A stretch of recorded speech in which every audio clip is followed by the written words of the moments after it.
Boris Johnson says he'll remain as PM as he faces down his critics. Speaking at the G7 summit, Mr Johnson said he felt no personal shame for his party's double by-election loss and that he wasn't going anywhere. Do you really want a third term? What I want to do is continue to deliver as much as we possibly can For another decade? For the British people. Also tonight, Kiev under attack once more as Russia fires missiles on the Ukrainian capital for the first time in weeks. England's cricketers put themselves in pole position to win the final test against New Zealand, and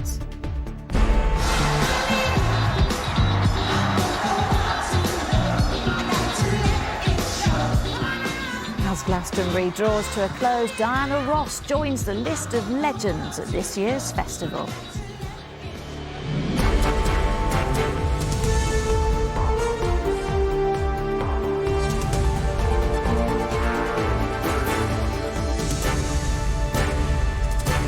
This is ITV News with Lucrezia Millarini. Good evening. If Boris Johnson's MPs were hoping for a bit of contrition in the wake of their party's double defeat in last week's by-elections, there was no sign of it from the Prime Minister today. In an exclusive interview with ITV News, he dismissed suggestions he should hold personal shame for the results, but when asked by our political correspondent Romilly Weeks at the G7 summit in Germany about reports he wanted to remain PM for another decade, there was no denial. Here we go. The Prime Minister arrived in Germany early this morning with his wife to the sort of red carpet reception at this G7 summit that he's certainly not getting back home. And he had a message to critics both inside and outside his party. He's not going anywhere. Do you really want a third term? What I want to do is continue to deliver as much as we possibly can For another decade? For the British people. And I'm focused on the immediate job in hand. As for who's to blame for voters' loss of faith that led to the two crushing by-election defeats, What they say is they no longer trust you. Isn't that a source of personal shame? Well, no, because I think that actually when you look at what this government has done, it is quite exceptional. And look, I understand that people are going to want to criticise me, attack me for all sorts of reasons. Some of them good, some of them less good. I think that actually when you look at what this government has done, it is pretty remarkable. but with the country facing a summer of strikes, he could offer little solace for public sector workers looking at pay rises well below inflation. Should teachers, doctors and nurses also be looking at pay rises of only 3%? I'm not going to give a comment on each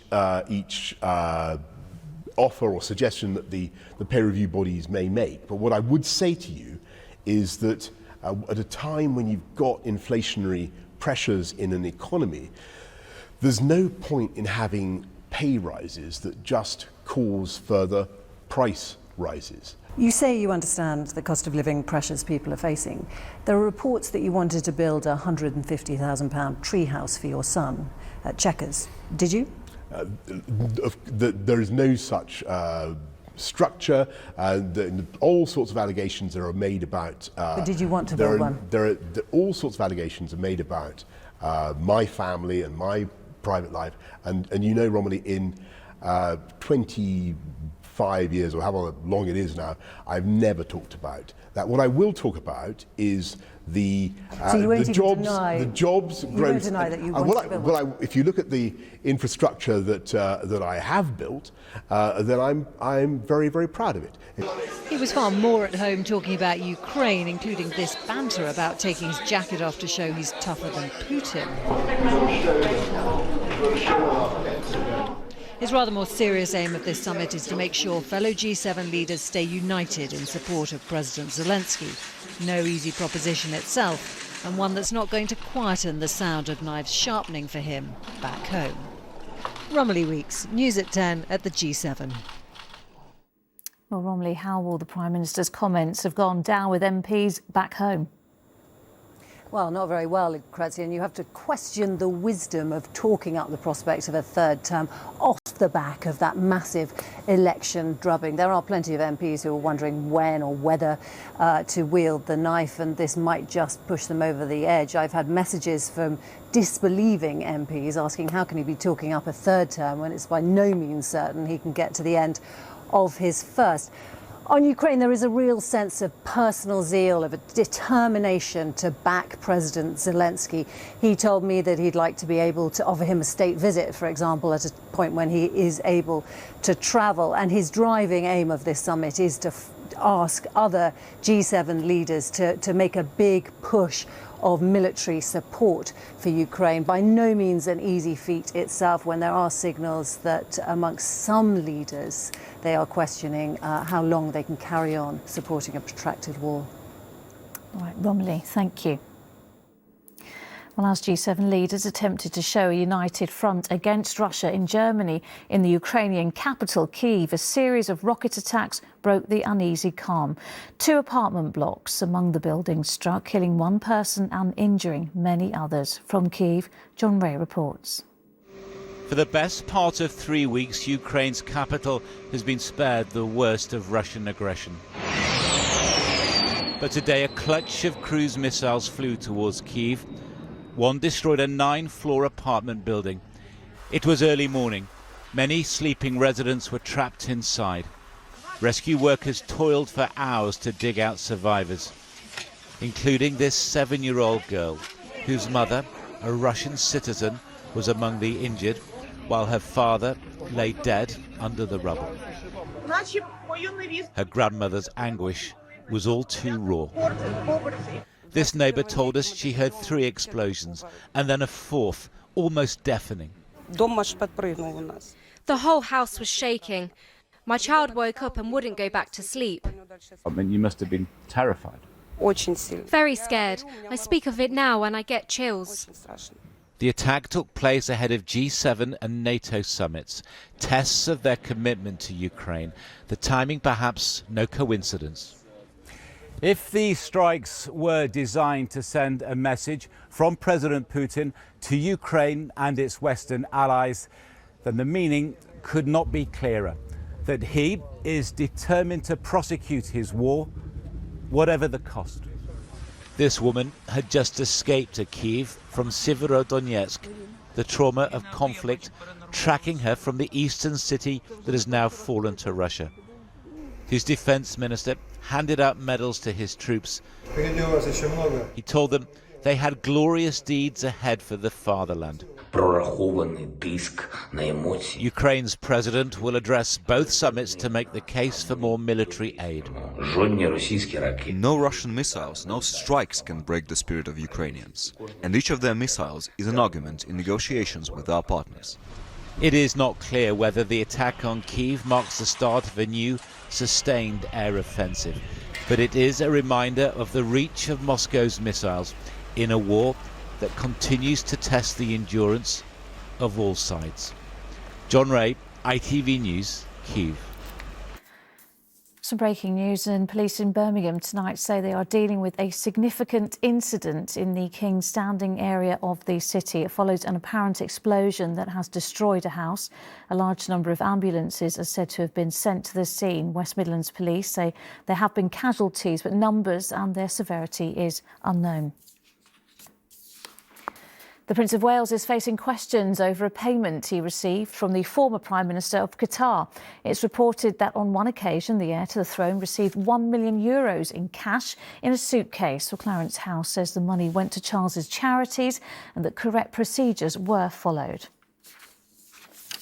To cricket, and England are in pole position to complete a 3-0 whitewash of World Test champions New Zealand in the morning. Victory would cement a dramatic turnaround in fortunes under new captain Ben Stokes, as Chris Scudder reports. The fern on the helmet looked more like a thorn in England's side. Blundell and Mitchell both got to 50 in their second innings. Another 50. And when England thought they had Blundell out LBW, their hopes were dashed by video review. But then everything changed. Mitchell was trapped leg before. Then it was a case of leg behind. Sam Billings catching the ball between his thighs for the most unusual of dismissals. And then Jack Leach knew straight away. Jack Leach did the rest, and 10 wickets in the match for the first time in his Test career. Chasing 296, England made a terrible start. Alex Lees run out cheaply. Gone! Zach Crawley fell for 25 when looking well set. But Ollie Pope and Joe Root both cruised past half-centuries, and England look on course for a series clean sweep. Chris Scudder, ITV News. And finally, as Glastonbury draws to a close after a 2-year absence, it was once again left to a legend to entertain the crowds. Last night, Sir Paul McCartney wowed fans during a marathon set, including classic songs and old friends. Today, it was the turn of Motown superstar Diana Ross, who also didn't disappoint. Vincent McAvenny reports. On the final day of Glastonbury, the sun was out and so was Motown legend Diana Ross.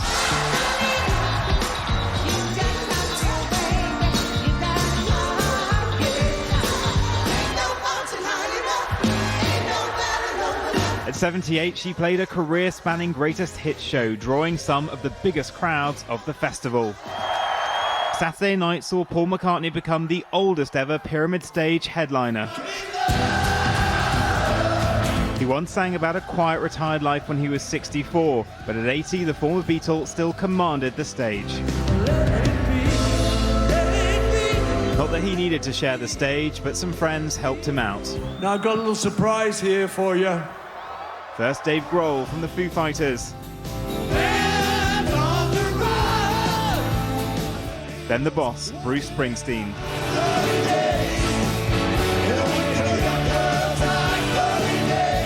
Before finally, with some technical wizardry, his former songwriting partner. Everybody had a hard year. Everybody had a good time. With McCartney still ringing in their ears, festival goers couldn't get over the performance. Being part of that crowd when there was thousands of people there, everyone was singing like Hey Jude, Let It Be, and then he brought out like these amazing acts as well. Somebody half his age couldn't have done what he did. It was absolutely brilliant. The 50th Glastonbury finishes tonight with the baton being passed to the younger generation, American rapper Kendrick Lamar. Worthy Farm welcomed over 200,000 revellers this weekend. After a 3-year pandemic hiatus, it seems it was worth the wait. Vincent McAvenny, ITV News. Brilliant, and that's it. The weather is next, but from me and all the weekend team, good night.